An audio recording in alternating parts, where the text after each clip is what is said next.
60s, 70s, 80s, and even 90s was fueled by guys playing hurt and injured.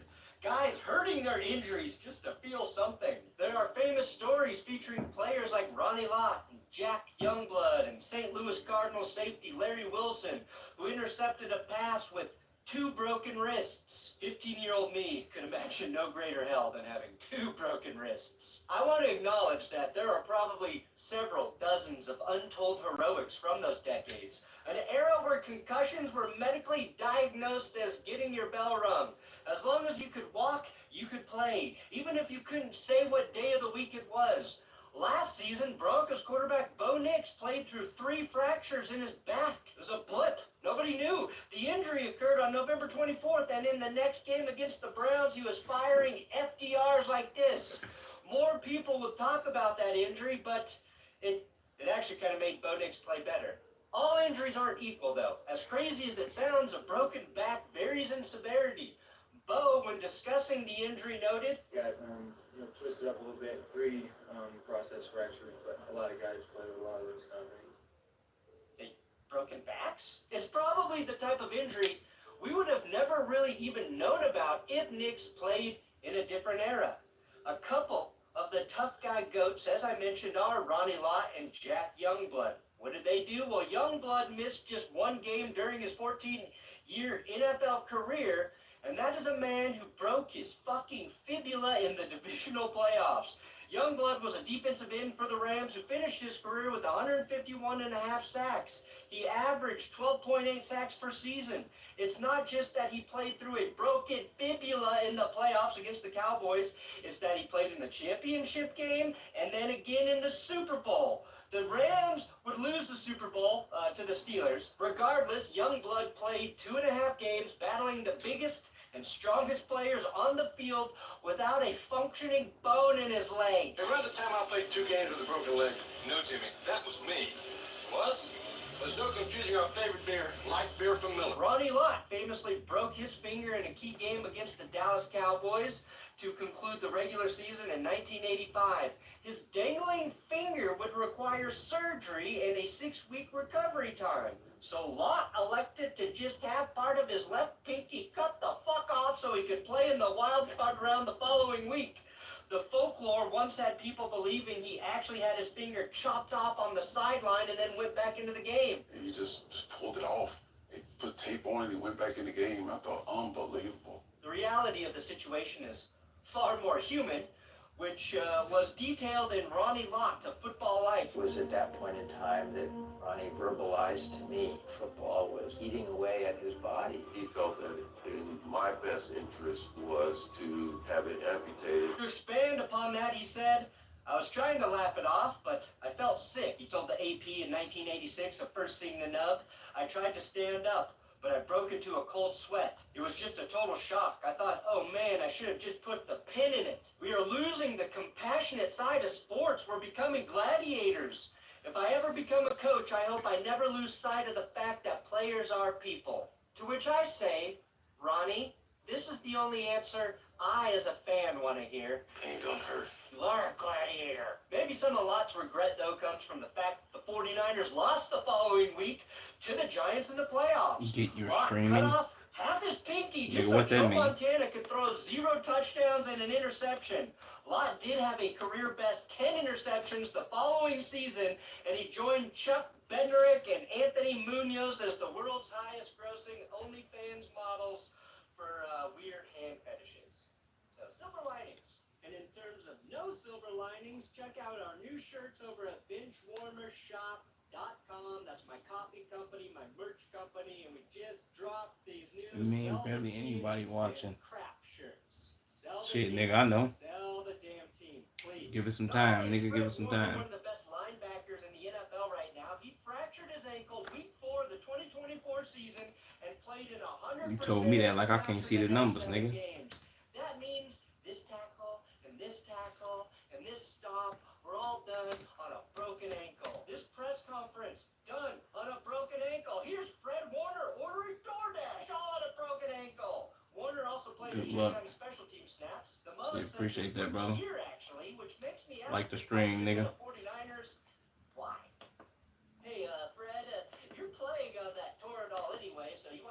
couple extra special teams reps in today too, Fred? On that broken foot, Fred? Look, Warner finished the season with 131 tackles, roughly 108 of those coming after his injury. This is what Warner said of it. Something I deal with every game. I get on the table before every game, and I get shot up every single game just to be able to roll. But it's not an excuse. It's just what it is. That's the NFL. Appreciate it, You're like not the going to stream, be man. healthy. You've got to go out there. You've got to find ways to execute, to play at a high level and win every single week. Oh, shit, God, man. Fred, you are tough. Did Warner really say get shot up, though? Ricky Pearsall, Fred's teammate, was shot during an armed robbery attempt in August of 2024. Yes, he reached the shooting portion of the episode. Don't forget to like and subscribe here to That's Good Sports, or gun violence will continue. Ricky Pearsall was shot in the chest and made his first NFL debut just 50 days later. Commanders running back Brian Robinson scored a game-winning touchdown 46 days after being shot in the leg twice in 2022.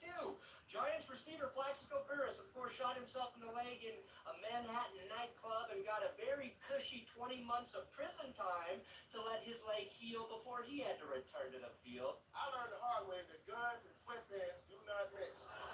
But the craziest gunshot wound in performance goes to Vikings legend Jim Marshall. Marshall was cleaning one of his shotguns when the gun unexpectedly went off. Who hasn't been rubbing their gun for a little too long and a little too hard to have it go off accidentally? Disgusting! The buckshot lodged in the side of his abdomen. So how many games did Marshall miss? 0. He played the same fucking week he shot himself. Marshall once owned the record for most consecutive starts in the NFL with 282 because nothing could deter that man. He played the same week that he was hospitalized for pneumonia. He played the same week he was hospitalized for ulcers, which he probably got from worrying about his gunshot wound. And yet his most famous story is spending the night in the freezing wilderness after getting lost in a blizzard on a snowmobile trip in Wyoming. Another Viking, Brett Favre, eventually broke Marshall's record with 297 consecutive starts. Favre played through close to a dozen significant injuries in his career, but let's zero in on a different dozen. Baker's dozen. Baker Mayfield's The word, 2021 Jace. season is probably one of the most underappreciated injury performances ever, especially when you consider how the Browns treated him after that year. Statistically speaking, 2021 was Baker Mayfield's worst year as a pro through his first 4 seasons. 17 touchdowns and 13 interceptions, 3,010 passing yards. We all watched the guy who set the rookie record for passing TDs struggle. What we didn't know about Baker Mayfield and his shoulder injury at the time was how bad it really was. And none of us really gave a shit because it wasn't his throwing shoulder, right? But listen to Baker break it down. But this year, you had, well, so I tore my labrum full front, and like basically 90% in the back. That was week 2. 4 weeks later, we were playing the Cardinals, and I dislocated my shoulder again. But I dislocated it so bad at a different angle that the bone, it forced its way out, and I fractured the bone. I had no function in my left shoulder. You only need one good shoulder to throw, right? Who cares what's wrong with the other one? Where you from, my nigga Jace? Your You in there? fucking arm, your entire throwing motion is going to be screwed. A torn labrum and a broken bone in his shoulder disrupted his mechanics, which you can see if you compare that season post-injury to previous years and to his time now with the Bucs. He injured his shoulder initially in week 2 of the season against the Texans. And like a true competitor, he injured it trying to make a tackle after throwing an interception. We've gotten to a point in time, though, where we reflect on why Baker was let go by the Browns. We just simply say, yeah, he was banged up in 2021 and didn't play that well. And that completely glazes over what Baker actually did that season. Was it smart of him? No. He gave the Browns a reason to go get Deshaun Watson. Ultimately, it worked out for Baker, because he's a dog, but playing an entire season in pain only to watch the team you brought back from the dead use that against you is one of the most fucked up moves in NFL history. Now, during the 2024 season, Broncos linebacker Alex Singleton tore his ACL. ACL tears happen to dozens of players every year. Rehab time is 9 months to a full year, or as Philip Rivers calls it, enough time to have a baby and get pregnant with another one. Do it all off your wife's cycle, and so therefore you can't together either really try to have a child or really not. When a normal person tears their ACL, they typically fall to the ground, writhing in pain, and have to be helped off the field. Many times, they are carted off the field. What you almost never, ever see them do is keep playing. What did Alex Singleton do? He tore his ACL and he played for the rest of the game. Alex didn't tear his ACL in the fourth quarter, or the third quarter, or even the second quarter. He tore that shit on the 8th play of the game, a play that was an interception for the Broncos defense. He finished the game with 10 combined tackles, all while the most important ligament in an athlete's knee for stability was shredded like Tillamook. This tackle on Rachaad White, no ACL. There are actually assholes out there who try and use this play of Bucky Irving juking Singleton to try and showcase that Alex Singleton has a weakness as a tackler, that he's not good. Imagine trying to tackle the best rookie running back in the NFL in the open field without your fucking ACL. That's like trying to not crash your car while the steering wheel's missing. 57 snaps played, 49 without an ACL. Kind of poetic considering his jersey number is 49. The most famous ACL game, though, that belongs to Philip Rivers. I referenced the splooge-slinging sailor earlier. Philly Rivers tore his ACL in the 2007 AFC Divisional Playoff game against the Colts. If you want to talk about bad luck, Rivers tore his ACL and his meniscus right around the time he was receiving this compliment. Oh, Philip Rivers, you are growing into a big-time quarterback. I don't know the exact moment Rivers tore his ACL, but moments after that soundbite, he went down awkwardly while throwing a screen pass to Darren Sproles that was house. Rivers' knee was already injured, hence the giant brace he had on it. He left for the locker room between the third and fourth quarter after he and the Chargers took the lead, but he didn't return, and Billy Bullock batted cleanup for the playoff win. But the legend was born the following week when Philip Rivers started and played with a torn ACL and meniscus against Tom Brady and the New England fucking Patriots. Did Philip Rivers play well? No. He completed 51% of his passes, threw 2 picks to 0 TDs. Facing a Belichick defense with one knee is an ill-advised move and remains one of the big oversights when we talk about the luck Tom Brady had during his career. Rivers actually had more passing yards than Tom Brady in that game, 211 to 209, and Tom threw 3 interceptions. 3 picks in a playoff game, including one in the end zone, and Tom still got the win. A year earlier, they had the same kind of luck. The Patriots' postseason luck should be studied, okay? Anyway, Rivers was a bad fucking dude playing with that torn ACL and meniscus. He didn't What are miss you his watching? Shit, some football video. Let me see if I can connect these to this computer.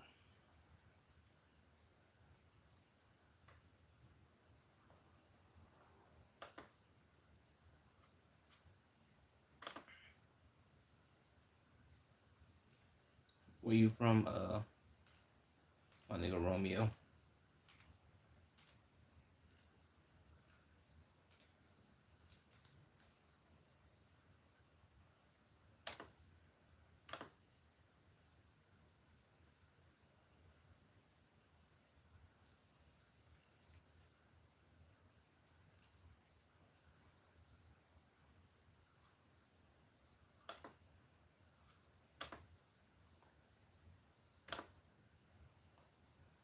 This is one dog shit computer.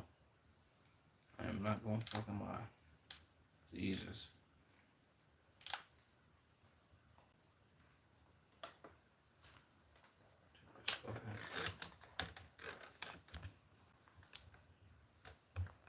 This fucking thing out.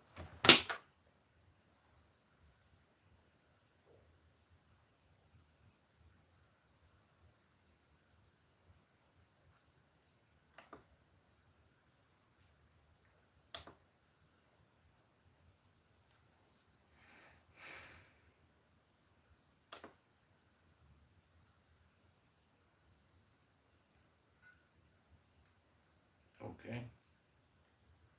We hear, we steer.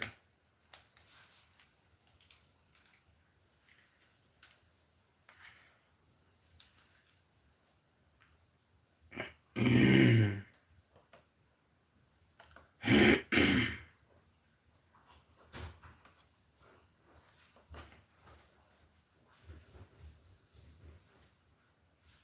on with the dumb shit, man. Jesus.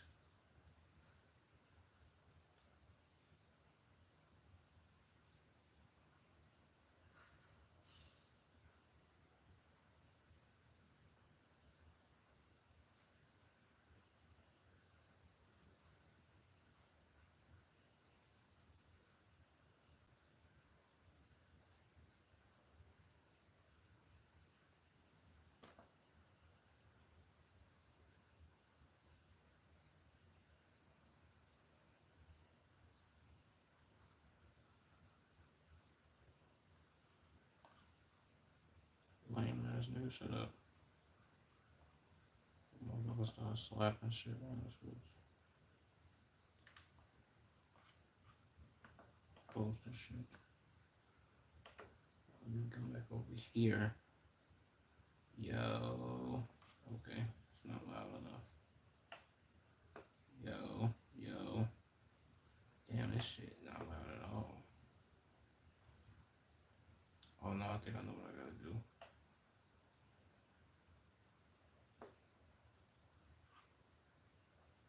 Wait.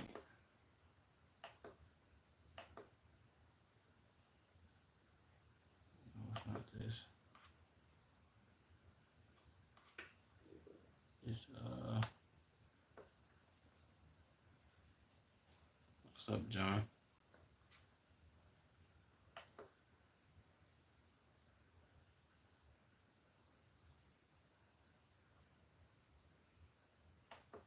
Audio input capture. Okay. Default.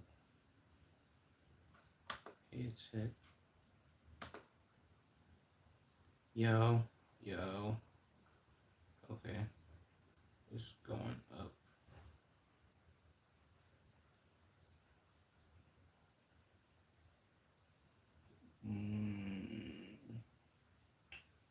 Oh, motherfucker hit me on this bitch.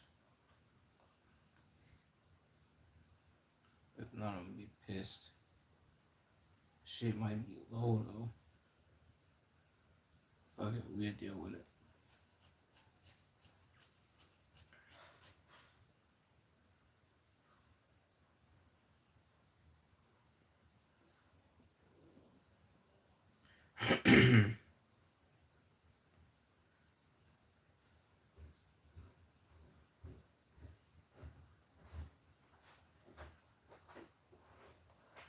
Wait, or maybe it's the same shit.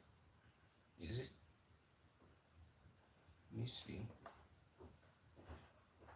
Lock volume, unhide all, rename, hide vertical output.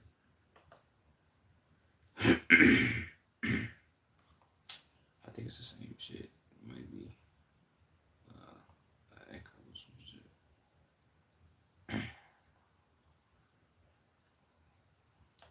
Fuck it, we'll just take this one out again. It's the same shit. Close this.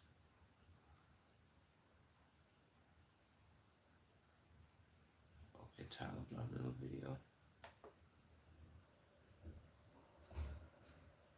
Might react to Tyler first.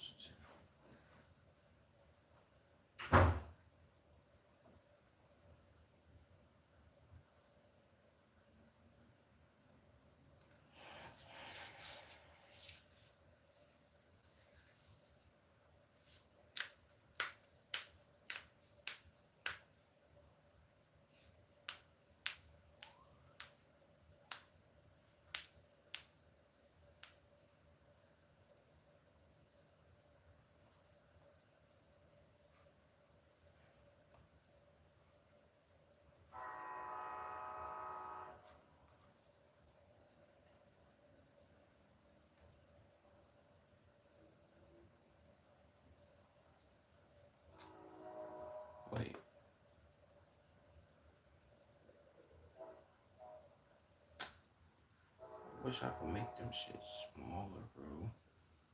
But I can't. That kind of pisses me off.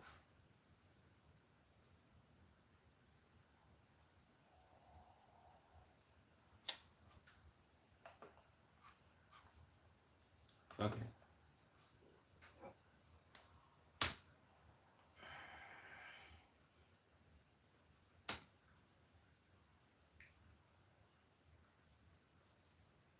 Oh, this is an ad.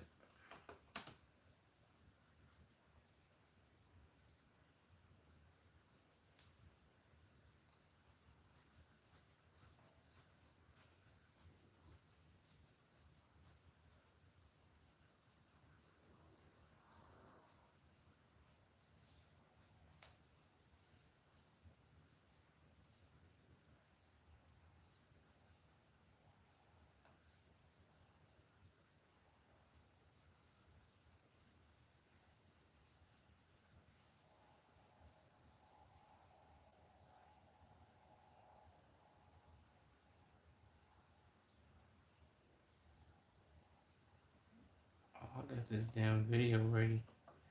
I was gonna play it and I ain't even did my managed stream shit yet. I'm tripping.